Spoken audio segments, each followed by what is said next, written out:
He said, my father has gone to bed with every woman in Hollywood. He's gone to bed with Rita Hayworth, Ava Gardner, Lana Turner. Some of the girls go to bed with different men 3 in a week. They get drunk, they're on drugs, and then they don't know who the hell they've gone to bed with. I can't believe how society has really changed. Welcome back to the Alex Witherow Show. We are back again with Teresa Marshall de Paoli for a second part of our segment of the episode. Now, I know the first segment was a little heavier. We discussed some tough topics, yes. And I thank you for your candidness with that. I want to take this second segment just to kind of discuss some more lighter and fun stories in your life. I know you had a very interesting career as a fashion model and other lines of work, and you met a lot of interesting people during that time. Absolutely, yeah. What makes me laugh is the Times in London has already listed you as a former girlfriend of Frank Sinatra. Do you want to clear the record on that? I was never a girlfriend. I think one newspaper said I was Frank Sinatra's sweetheart. Yeah. I mean, totally ridiculous. But you did know him. I did know him, yes. I was going out with an actor at the time called Brad Dexter, who was a great, great friend of Frank's, and they were making a film together here in London. And of course, afterwards, after they did the shoot and everything, we always used to get together to go out for dinner or supper or whatever, but it's always an Italian restaurant. Mm-hmm. So, of course, that's how I got to know Frank. And then he liked to go later on after dinner to a club, which another very old actor called George Raft, way, way before your time. But he was in a movie, George, with Marilyn Monroe and called Some Like It Hot. Mm-hmm. And he was called Spats because he wore these kind of things over his shoe. So that was his name. But anyway, George ran a beautiful place in London where people went to gamble, a casino thing.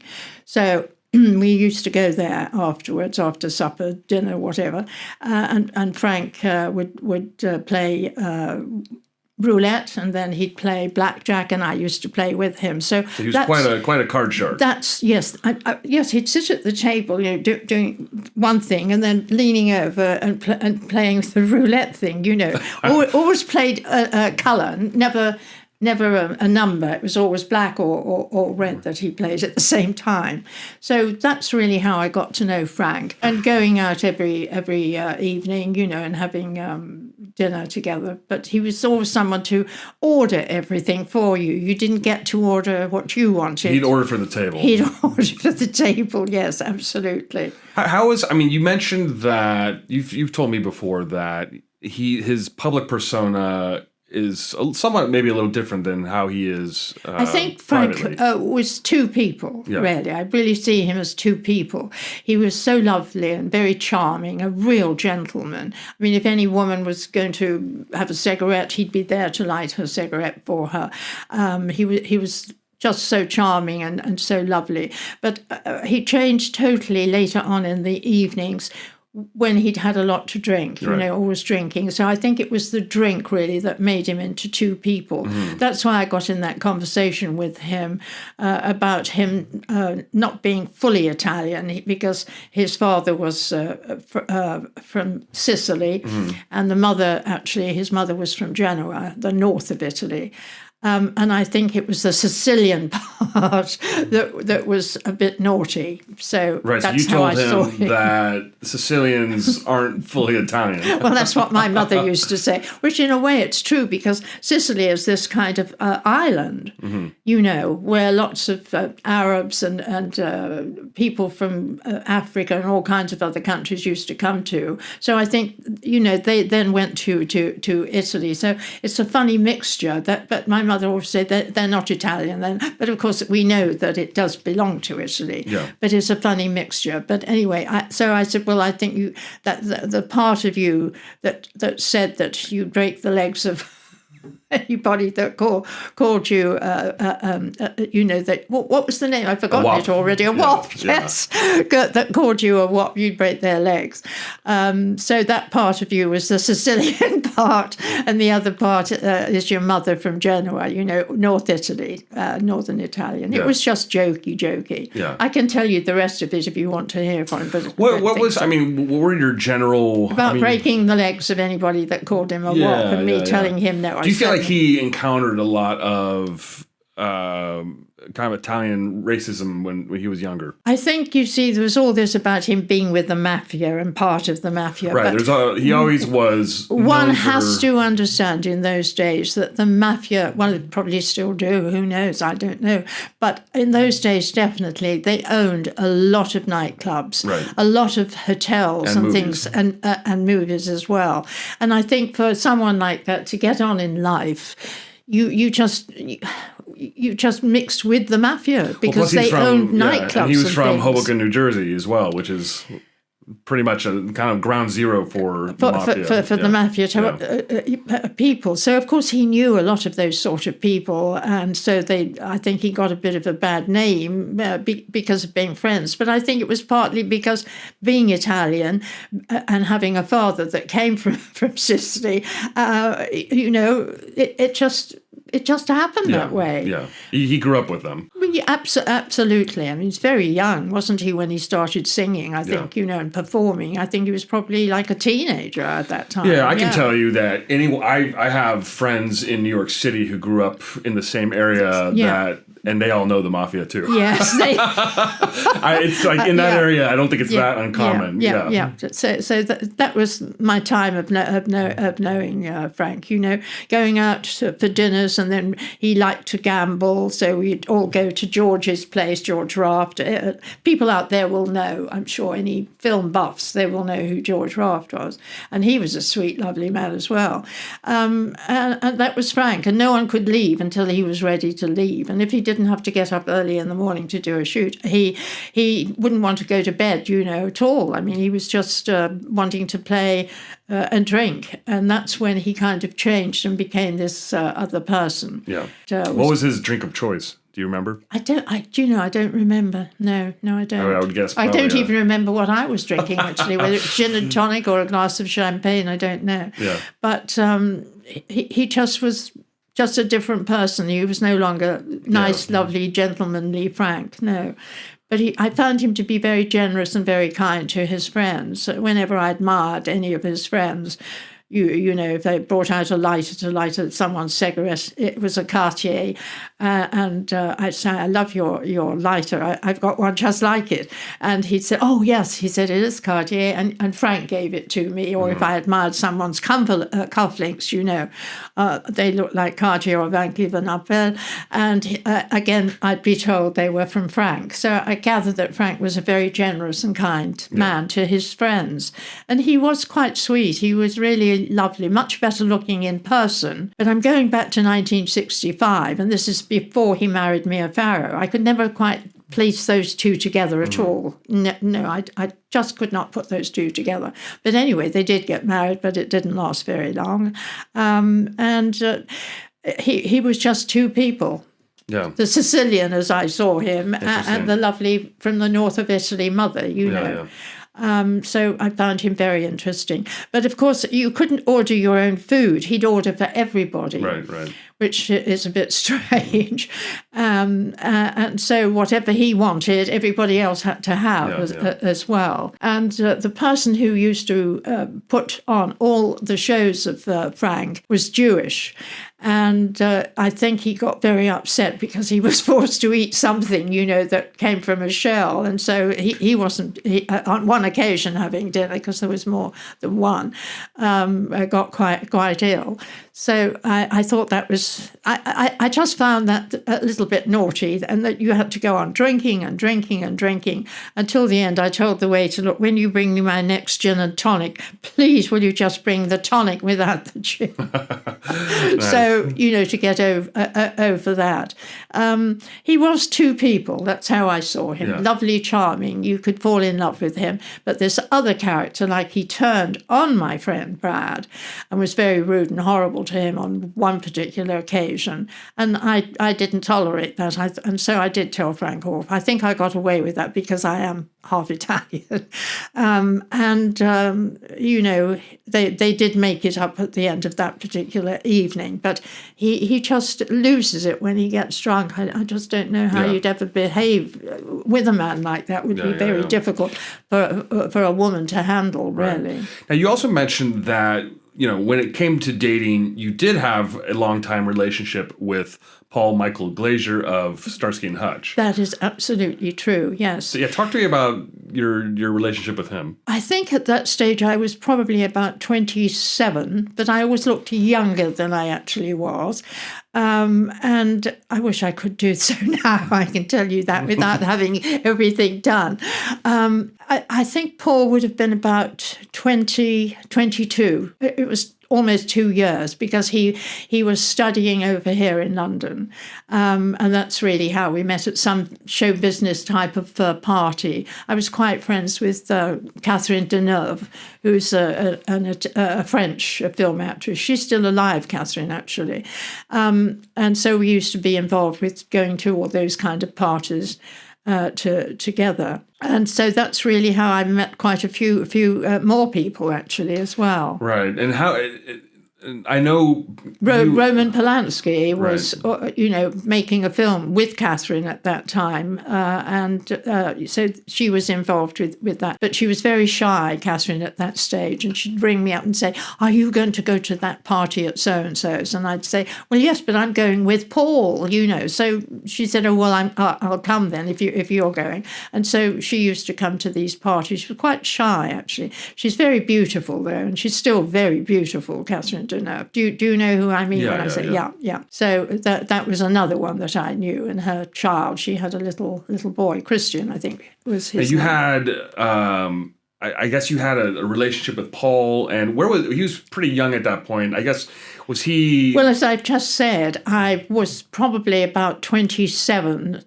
27, 28, and he was about 22, something like that. So his career hadn't fully really taken off yet. No, not at all, no. And in fact, it was through me that introducing him to someone that gave him a film test, and he got into doing Fiddlers on the Roof, and then he did one or two other things, and then ended up, of course, doing Starsky and Hutch. Right. And when he came over last time, there was a new movie out, a copy of Starsky and Hutch. But it wasn't as good as the real Starsky and Hutch. But he'd arranged for me with Lord Aylesbury, actually, and my stepdaughter to go to the film premiere, which we did, and also a party that was given after the film as well. So we went to that. And that's where I met David Soul. But David's lived here in London for a long, long time. But as you know, David died, I think it was last year. Mm-hmm. But he lived here for a very long time. Yeah. So I've always been in touch with Paul, except on the second marriage breaking up. We've kind of lost contact. So I'd love to contact him again, actually. Well, let me ask you, I know you also had... kind of a fun little story about Errol Flynn. And Errol Flynn was very much like the Brad Pitt of the 1940s. Absolutely. He was very handsome, but we were working for the same company, for ABC Television, and I did my show for ABC, and he was doing the Errol Flynn Theatre. Mm-hmm. So he was over here, and I was asked to go to Ray Studios on one occasion to do some photographs, but they didn't tell me about Errol Flynn or that I would be working with Errol Flynn at all. It was just for me, some publicity to be done because of my show. Anyway, in the very, very end, I was told, can you change from what you're wearing? And I said, why? Because I was dressed really beautifully. I even had a hat and everything, quite elegantly, with like a size 22 was waist. this what kind of event was this? Well, it would have been the late 50s, wouldn't it? No, I mean, the day you were with Errol Flynn, working with him. Yes. What was the context of why you were there? Well, he was doing the publicity for Errol Flynn Theatre. Okay. for ABC television, and I was doing some publicity for my show. Okay, gotcha. So you're both on set at Bray Film Studios. We were outside actually by the river. And so the press were all around him. Yeah. But he could see me and kept on looking over to me, but it didn't really mean anything. And besides, I wasn't that sophisticated, and I was only 19 years old, sort of a baby, not like the girls of today are at 19. Golly, they like it when they're 12 or something today. Right. No, it was a different time. And then, yes, I got into some horrible black bathing suit they gave me. And so we were on the river on a boat, and with his son as well, larking and playing about.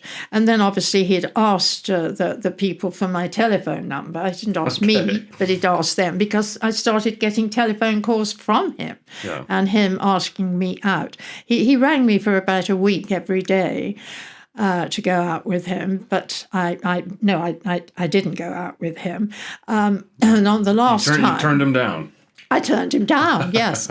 And then on the last, it was, would you please come with me? He said, I've got a birthday party of a great friend of mine, which turned out actually to be Richard Mitchum. Is that what?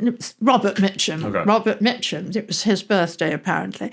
And I said, look, you've asked me now, Monday, Tuesday, Wednesday, Thursday. I'm hardly going to go with you to Paris if I'm not having dinner with you.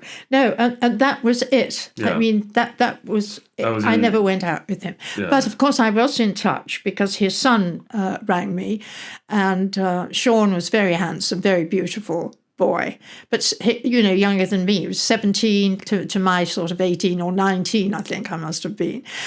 Very, very, very young. And so we did go out. We went to an Italian restaurant together, and I said, shall we have some champagne, but, a glass? And he said, no, I don't drink. I'm not going to be like my father. So I said, what do you mean, not just a glass of champagne? He said, well, first of all, I won't ever be a drinker like my father. I'm never going to treat women the way my father treats women. And he said, my father can't get over you, actually. Well, he didn't say actually. He said, my father can't get over you. And I said, can't get over me? Whatever do you mean? He said, my father has gone to bed with every woman in Hollywood. He's gone to bed with Rita Hayworth, Ava Gardner, Lana Turner. He just went through all of these beautiful, beautiful, really top actresses in Hollywood. And so he said, he can't get over you because you're the only girl. And don't forget, I was 19. I was a girl. He said, you're the only girl that's ever turned him down. Can you imagine? The only girl that's ever turned Errol Flynn down. How old was he at the time? I mean, he must have been older. He was about 48. 48, and you're 19. Yes. That's interesting. And of course, at that time, I was a virgin as well. Right. So I hadn't really gone to bed with anybody when I was 19. It was only after I was 21 or something like that, But no, didn't go out with him. But Sean saying that to me really meant a lot, and he was so lovely. He was such a handsome, beautiful boy. But unfortunately, he never came back. He went, I think he was with a photographer. He'd become a journalist by this stage, and they were on a motorbike. It must have been the Vietnam War, because the Korean War was before that, I think, wasn't it? Yeah. So it must have been the Vietnam War.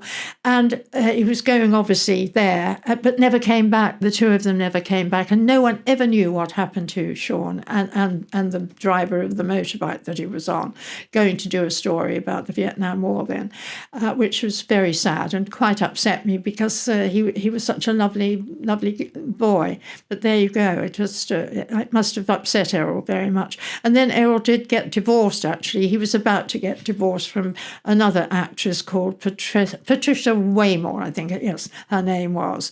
And I often wonder if I had been a bit more sophisticated and if I had have gone out of him. But I think it's much more interesting that I actually was the only girl that ever turned him down because he did it with just everybody else. But who would turn him down? I mean, there's no way. But brought up very strictly, as I was, being a Catholic with an Italian mother, there's no way I would go with somebody like that. No, absolutely not. That's an interesting story. And I think you've mentioned to me as well that you've had some run-ins with Michael Caine in London. Is that correct? I knew Michael Caine, absolutely. In fact, the party that I think I talked about earlier with Roger Moore was and George Hamilton. Mm-hmm. Yes, so it's they ended up coming as well. So Michael arrived. He was doing theatre work then. He'd not made that film, that very famous film, when he plays an upper class actor. Not Elfie, that came later, but he did another film. Anyway, he did mostly theatre work, So they'd all come from the theatre. Julie Christie was the girl, and there was another actor as well. He's quite well known, and I can't just think of his name for the moment. So I asked them if they wanted anything to eat, and two of them, Julie didn't want anything, and the other actor didn't. So Michael said, yes. He said, I do. I would like something. So I said, well, come into the kitchen. We've got lasagna. And he said, lasagna? What the bleeding hell's lasagna? So I said, well, and I had to explain to him what it was. This is Michael now, so sophisticated. He owns restaurants. He's got all to do with food. And I'm told he's a very, very good cook and very into food. But we're going back a very long time. So I explained to him exactly what lasagna was. And then there was salad and things like that. And so we got on and talked and chatted about that. That was my first meeting with him. But then much, much later, an actress girlfriend of mine, Italian, called Luciana Paluzzi, she was going out with Michael. And so we used to go out in foursomes with Michael's, I think his name was Dennis, actually. I think he died also just some time ago. But he was Michael's agent. Mm-hmm. And so that's also together. And then I did go out. Michael asked me out for dinner on one occasion, and I did go out to dinner with him as well. Yeah. Yes, but I didn't get involved with him because he really wasn't my type anyway. Right. And he, was an ex-boyfriend of Luciana's, but not serious. But I don't know, people in the film business, a little bit about the film business. You've been in it on television and everything. I mean, you're more comfortable with your own kind of people, Sure. And I think that was, it was easy for him to ask me out to dinner. What's he like in person? Well, he behaved in a way with me that I really fell out with him, that I didn't like, because then he took over a restaurant. Do I name the restaurant? No, I better not. Anyway, it's quite a famous restaurant, and he was a partner in that restaurant where a lot of us used to go. A lot of film people would be there, and they'd always sit at Michael's table when they were over here from Hollywood. And after being friends with him and knowing him for a pretty long time, since he didn't know what lasagna was, I was coming down the stairs and I saw him at his table. And so I waved to him and I said, "Hi, Michael," like this. I thought he might say, "Oh, hi, Terry," because I was known as Terry in those days, my professional name. He'd say, "Oh, come over, how are you? Talk, He just ignored me, totally ignored me. So I thought, well, I don't care who the hell you are. How dare you? I've known you when you didn't know what the lasagna was, and now you're a star, and now you're ignoring me. So I really fell out with him. But anyway, I was having dinner one night at this lovely Italian restaurant. I was with David Niven, and who comes down the stairs into this little restaurant where everybody used to go that was in the film business. And so we all felt very happy all together there, as it were. And it was Michael with, I think his wife was with him, can't remember, but he was with some other people as well. So he comes down and sits at the next round table to where we are sitting. And then he says, "Oh, hi, David." And David said, "Hello, Michael, how are you?" And then looks at me and says, "Hello, Terry, how are you?" And I just turned away from him. Oh, now because I'm with David Niven, I'm Terry now. And hello, Terry, how are you? But when I came down the stairs at length the restaurant. You just ignored me. Right. So, to hell with you. No, don't tolerate that kind of thing. So I just didn't answer to him at all. So that was the end of your... That was my... the end of the friendship with That was the Michael end, Caine. yes. I remember he did come to my flat on one occasion for a drink. I think it was before we were going out to dinner. And he looked at a little painting, a picture that I had. And he said, I love that. I don't know. He said, is it very expensive? He said, it looks it. So I said, I've no idea. I said, it was... He said, I'd like to buy it. I'd like to have it. So I said, well, you can't because it was given to me and I wouldn't dream of giving it away because it was given to me by a French friend of mine. But he was interested in that. But since then, after a few years later, of course, he went up and up and up and became the big, big star. He's very well-trained actor because of being on the stage. He was really a stage actor. But, he took to films and really was a brilliant, and still is. He's still working. Still working. This is another story about Michael, I can tell you. Michael couldn't drive, but when he made Elfie and the other movie that I can't remember the name of, he made money, and he was determined to have a Rolls Royce. Okay. This is all nouveau riche stars, rock stars. They all get a Rolls Royce.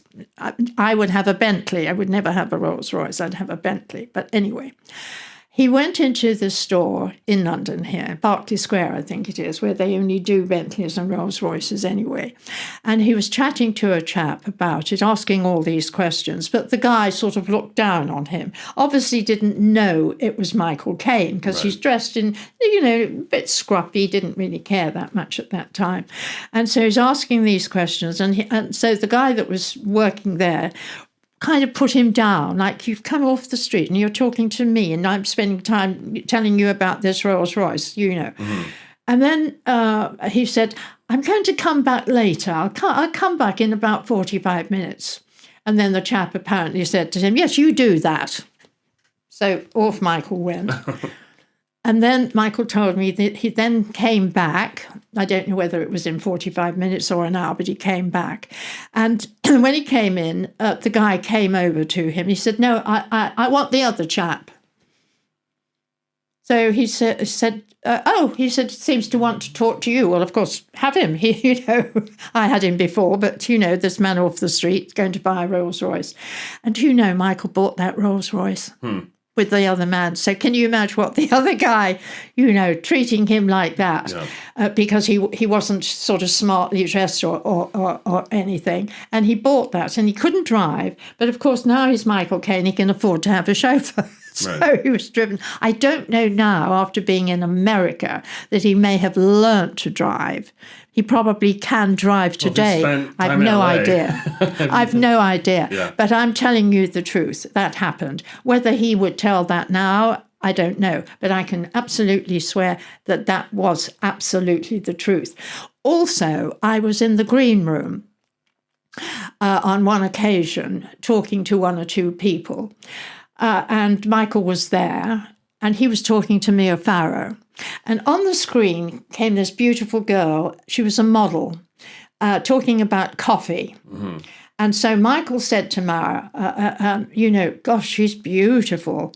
And Mia said, yes, she is. And he said, I've got to get in touch with this. I've got to find out who she is. And obviously he did, because he ended up marrying her, and they're still married. She's very beautiful. I've stood right next to her like that, and she has the most beautiful skin. She really is lovely. And they've had a really good and happy marriage. But the fact that he doesn't tell that story, he says something else about how he met her. So to me, that was a lie. He didn't tell the truth. And so, and how he treated me after knowing me and having gone out with him, for God's sake, and on foursomes with my Italian actress friend and his agent to do that. Mm-hmm. And, nobody should behave like that. I couldn't care who he is. Michael Caine, so what? Yeah. Yeah. And then the fact that he doesn't mix with his younger kind of said in the paper. How true that is, I don't know, that he doesn't mix with his old school friends anymore. That probably wasn't the truth. I don't think he'd be that bad to say that he doesn't mix with his old school friends because they might ask him for money. I mean, I thought, oh, Michael, for God's sake, you know, you're a bloody multimillionaire. Why wouldn't you help one or two of your school chums if they needed a bit of help? But I can't say that he did say that because you cannot read and take in what they write in the papers. Yeah. They make it up as they go along, and they don't expect to be taken to court over it because they know it costs an arm and a leg, your whole body, in bills to lawyers. And not many people take them on. That's how newspapers get away with saying a lot of slander, because they know people just can't cope with thousands, you know. Right, my grandson already in a court case has spent $1 million. You've got to have a lot of money to take on a newspaper. Now, you also worked with, in your modeling career, you worked with Vidal Sassoon, right? Yes, I did. Yes, so I worked for him. That. Well, being a model, of course, I used to go to Vidal Sassoon's to have my hair done. A lot of film stars went, a lot of actresses all went to Vidal. He said, look, we're doing a show that we have to go all around the country, literally on a charabanc or a coach to travel, and you'd be in Manchester for 2 nights, you'd be in Liverpool for 2 nights. But this was doing a show for Mary Quant. Now, Mary Quant was like the first British-English designer, and she brought in the miniskirt, it was called, the mini, and she was the designer that brought in the miniskirt. So she was our top very well-known designer. Everybody would know who Mary Quant was. And so, so I modelled for Mary Quant, and he did the hair, you know, on the shows that we did. And God, it was such hard work.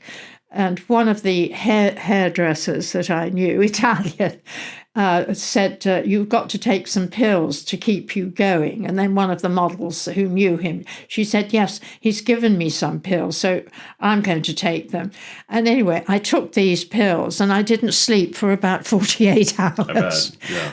Really, I don't know what it was. I have no idea. And I'm not a person for taking pills. And it does keep you awake and you can go on. Yeah. And that's how we did it, you know. But it was really hard work going from place to place, you know, and doing the same show, the clothes and then the hair and everything with Vidal. So that's how I knew Vidal. Tell me about you. I know you have an experience with Burt Lancaster, right? Oh, that's right, yes. It's only a tiny one, though. Some friends of mine in America had said, please ring Teresa and give our love. We did ask her to come out because we wanted to do a film test on her. I had 2 people wanting to give me a film test to go to Hollywood. And that was the King's brothers, and they were friends of Burt. And so and I knew their mother as well. But I never went. You see, I didn't push myself. I should have gone, actually, but I never did anyway. And they said, and ring Teresa and give her our love and everything. We keep asking her to come out to Hollywood, but she so far hasn't come. Anyway, that's how I met him. I did. But we didn't go out to a restaurant, because he'd been filming and he was quite late. And he said, look, can I give you supper? Would you come to me? I didn't really want to do that. I would have preferred to have gone out to, not because he was Burt Lancaster, but I've never met the man, you know. So I went to, he had a Muse house that he was staying in. And so he was doing steak and a salad. And so we were in the kitchen together doing things. And then he said, get some cheese. And then I said, put cheese in the salad. I mean, things have so happened since then. So he said, yes, grate some cheddar cheese into it. So we did the salad and he did the steaks and we had dinner and everything. We talked about things, this, that, and the other. But he got the message very quickly that there was no way I was, you know, going to go to bed with him. And he said he'd met some other girl there called Sabrina. Oh, I shouldn't say her name, but she's probably dead by now. And he said, but she didn't have a brain in her head, you know. I mean, she just, you know, but obviously she just lay there and they had sex and that was the end of it. Well, I mean, I would never do that. That's just not me. I've never been that kind of person. And so, of course, I didn't. But he ordered a cab for me to come home. And I lived in Holland Park. I had a flat in Holland Park then. And that's where I met Denholm Elliott, by the way, because Denholm had a flat above mine.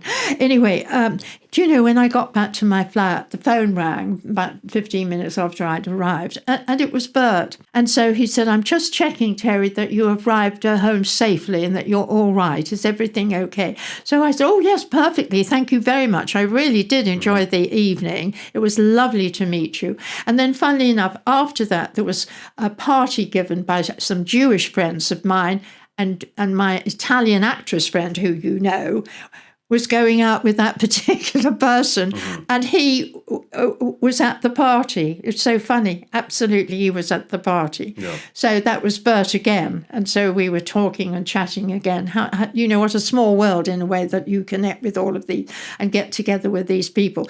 But that was Burt, and I thought, what a lovely man. Oh, yes, we talked about going to bed, that I would never go to bed with anybody on a first date, ever. I'd go out with people, get to know them, know what I'm doing. I make love to somebody. I don't ever have sex. You know, that's how I've always felt. But he was so kind and so lovely, Burt. And so, I mean, I have happy memories of him. And then meeting him again at this friend's flat, because there were one or two actors. I used to know another very famous person called Alan King. He was a very, very well-known comic. He used to appear at the London Palladium, but also he was an actor, so he was in quite a few movies. And so I did see him quite a bit, and he used to be very nervous, and he'd want to be told how good he was, and do you think I'll be all right? Will they like me? And I said, they'll love you. You're at the top theatre in London. It's funny how a lot of famous people, though, they do need to be taught that you're fine, you're good. They seem to be very insecure. And this actor, I can say it now because he's dead, and I only found out at the Academy Awards when it came up, Alan King, you know, but that's going back about 3 or 4 years ago. And I thought, oh, gosh, you know, the memories I had with you, Alan, you know, we go to film premieres and things like that. He was married, so I didn't get involved with him. Don't ever go with married men. I think it's just awful going with married men.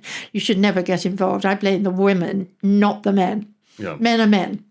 So it's the woman, and the woman has to say, no, you don't get yourself involved with a married man. No, absolutely not. Well, Teresa, thank you so much for your time. I can't think of anything else, No, thank you for your time telling us all these great stories. This has certainly been interesting, getting kind of the scoop on some of these old Hollywood stars. Yes, I mean, especially with Burt, what a gentleman. Yeah. Absolutely. Bit naughty, one or two of the others, and you know, but I'm so pleased that I got to meeting them in the way that I met him, absolutely. You know, because girls today, they've got names for these girls, and I can't remember now what it was, but they kind of hang around all these famous people, don't they? They throw themselves, right. And I think it's very hard for certain men to say no to a lot of these people. Right. So I can't.